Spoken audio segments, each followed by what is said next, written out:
We will need to declare an emergency. So we're going to need to run through this checklist. It is a flight control fault, though, so, yeah.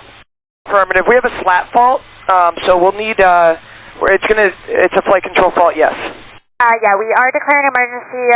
We need vectors. We need to run through a checklist. We have a flight control issue, but it's just a long checklist, and then we'll probably be about for land Delta 1166.